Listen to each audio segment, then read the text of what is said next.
What's up everybody? Today we are going to be looking at AdGuard Home. This video was done based on a vote that we did on Discord asking you guys what video you want to see. If you have no idea what I'm talking about, I recommend you jump on the Discord channel for servers at home because we do all kinds of fun stuff like this all the time where we get your input and we actually make videos based on that. So if you've never heard of AdGuard Home is basically a DNS level ad blocking software. If that sounds kind of complicated, I'll explain a little bit more. Basically, the way ads work is you can have two types of ad blockers. You can either have an ad blocker on the device, the web browser you're using, like your phone or your desktop, or you can have one at the router level. The one at the router level is great because anything that connects to that Wi-Fi is going to benefit from the ad blocking. So, for example, if you have a device like an iPad, for example, an iPad is not easy to set up ad blocking on it because there is really no good way to bolt on ad blocking software to an iPad. So if you use that to browse the internet, you're probably getting a lot of junk pop up just because there's so many ads on the internet these days.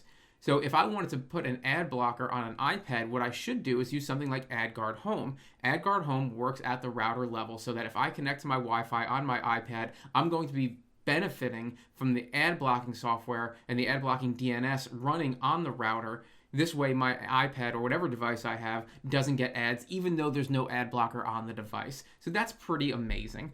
If you jump over to AdGuard, you'll see here, they have all kinds of documentation on the site. They have the products. They tell you how it works. They have news here. So we're just going to go ahead and jump into getting this container going.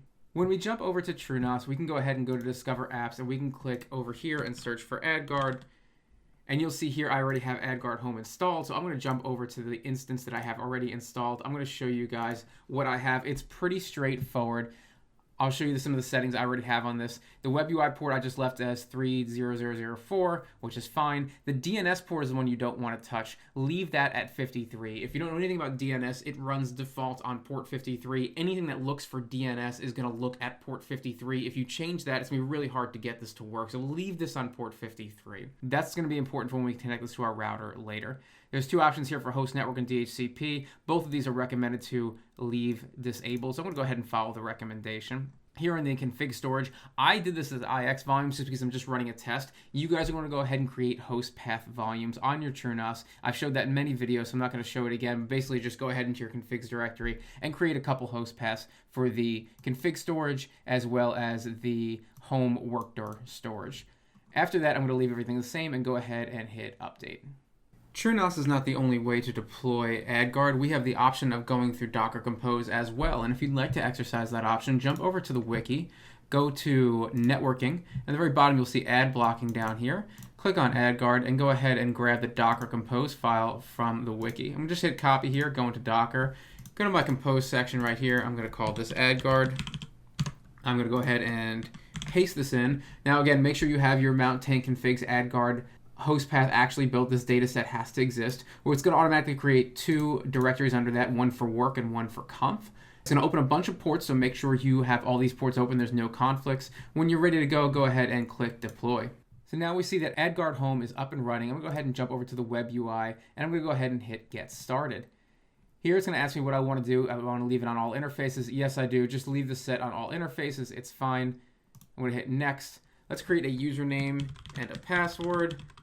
I'm going to do something insecure. You guys are going to pick something secure. Again, this is just a test for me, but for you, this is the real thing. So pick something you're going to remember and probably use a password generator. Here we go. This is the most important part. This is going to tell you how to do this on the router. So what we want to do is we need to make sure our router is pointed to this for its DNS. And I'm going to show you how I do it on my router, but it's not going to look the same on yours. So just Google it in the event that you need to follow yours. Here I am in my Verizon router. What I want to go ahead and do is jump over to Advanced and make sure that's clicked. Network settings, and I'm going to come down here to network connections. I'm going to go ahead and hit my edit under my broadband Ethernet, and I'm going to come all the way to the bottom of the screen and go to my settings. Now again, this is unique to my router. Your router is probably different, but you're looking for something like this, the IPv4 DNS, and there should usually be two lines, one for line 1 and one for line 2. So you can see here, my DNS settings are running quad 9, 9999, and then this is Cloudflare. 1111 and 1112 are Cloudflare. So these are my two DNS setups. What I need to do is I need to go ahead and point DNS1 and probably, just do DNS1 at my AdGuard. So I'm going to go back here, and my AdGuard is, let me just refresh this screen because it is actually running. There we go. It's in the process. So my AdGuard here is at my IP address, which is 1099.0.191:53. But I don't need to you need to worry about the 53 because the Verizon's automatically going to look there. So what I would want to do here is do something like this, 1099.0.191. This is going to point to my AdGuard server running on my TrueNAS. So when I hit apply, this is going to do that, and now my DNS records are going to be routed. Just a quick point here. The Verizon router works a little bit differently. A lot of times in some people's routers, when you have two addresses, will basically load balance between the two. So some will go to this address and some will go out to 1112. And if that's the case for you, you have to pretty much put this address for both lines. And I'm not sure if it's the case for you. You have to look up your particular router. That's the hardest part of this, is not actually setting up AdGuard, but understanding how to do your DNS settings in your router and how your router routes your DNS. So go ahead and look that up for your specific model and see how that works. In my case, I can just leave this first line, but many Verizon customers have to do this for both address 1 and address 2 because this is really not a fallback, it's a load balancing thing. So go ahead and set that for both if that's the case for you. Now we can go ahead and jump over to AdGuard Home. I'm going to go ahead and click the Web UI button. It's going to take me to 30,004, which is where it's running. I'm going to enter my username and my password that I made during the startup phase. Click sign in, and here we go. So now we're in the dashboard for AdGuard. Let's go ahead and start working with some of these settings. Now, of course, the first thing you're going to realize is I have a whole bunch of zeros here. It's because I actually haven't started using this because I don't use AdGuard. This is just a demonstration for you guys. But what you're going to want to do is jump over to your settings here, and we're going to start with our general settings. So we have the option here, and we have it selected to block domains using filters, and we can set that up in the filter settings, which I'll show you later. You have the option here for using secure web service, and it'll tell you what it is here. Privacy-friendly API to perform the check. Parental control if you guys have kids, safe search, and logging. Once we go back to the top here, we're going to go ahead and want to look at our DNS settings. This is one of the most important things you're going to need to change when you're in AdGuard. Right now, they have Quad 9 running as the DNS upstream server. So let me explain to you the way this works, because you might think, hey, I just set the DNS in the router. Why am I setting the DNS again? The router is pushing all DNS requests to AdGuard right now. AdGuard then has to actually push those DNS to a real upstream DNS server. Right now it's choosing Quad 9 by default. We can go ahead and click this list here for a known list of DNS providers, and you can see here on the right, there's a lot of people out there pushing DNS. So Quad 9 is one of the ones I like a lot. The other one I really like a lot is Cloudflare. Again, you can start with the default ones, and there is a bunch of AdGuard ones here to start with. AdGuard has their own DNS here. They have default, family protection, and non-filtering.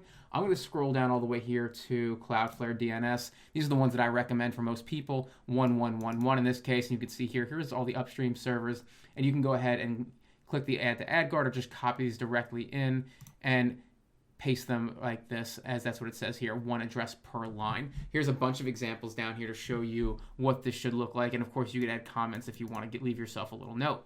So there's load balancing here. Again, this is what I was talking about before. This is going to query one server at a time, and it's going to use a weighted algorithm for fastest lookup time. You don't have to do that. You can go ahead and say, hey, I want you to start with this one and then fall back as we go lower on the list, and you can set that down here. You can do bootstrapping, fallback, all kinds of things like that. So many cool, amazing things this can do here. You can set your rate limiting, so this way you don't accidentally overwhelm your DNS server and probably get banned or something like that if you have a very sensitive DNS server. I wouldn't recommend touching a whole lot of these things. I would just probably set some upstream DNS servers that you are comfortable with and then leave it like that. Let's go ahead and over to encryption. If you want to enable a DNS over TLS, which is the new way of protecting your DNS queries, because they used to be in the open before, or DNS over HTTPS, which is just usually called DOH, you can go ahead and check that box for that. If anything of this breaks, for example, if I check this box and all of a sudden my web traffic is not resolving, it's okay to just come back here and uncheck these boxes. That's totally fine. Everything else here, again, I'd probably leave the same. Client settings, if you want to go ahead and set clients on a one-to-one basis, if you want to blacklist or whitelist clients, that's fine.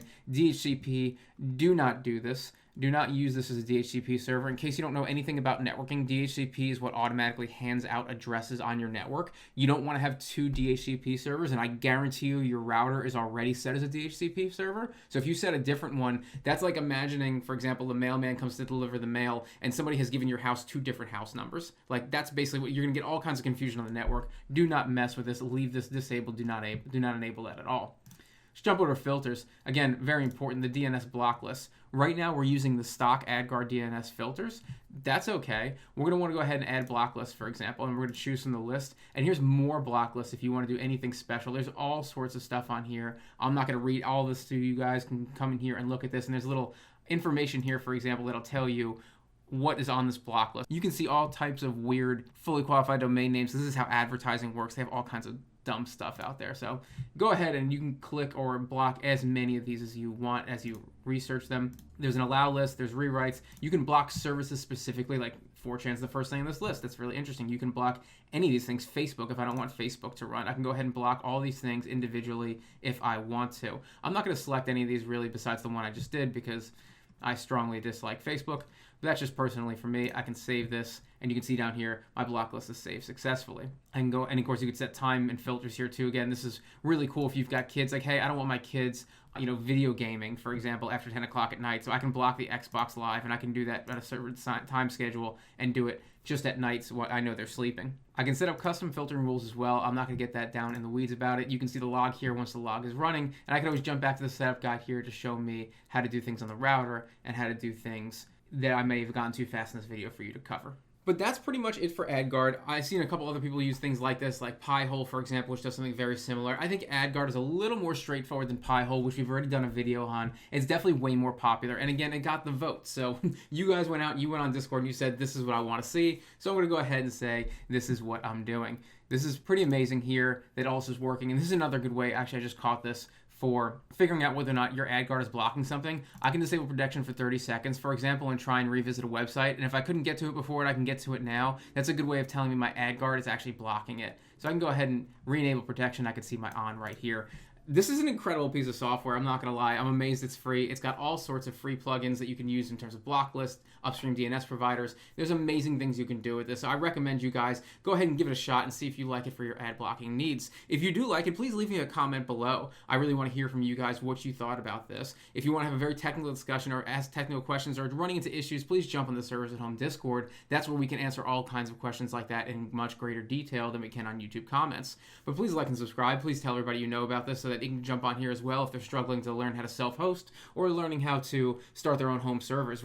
Thank you guys so much for doing this. Thank you guys so much for watching this video. And if you want to thank me personally, please buy me a coffee.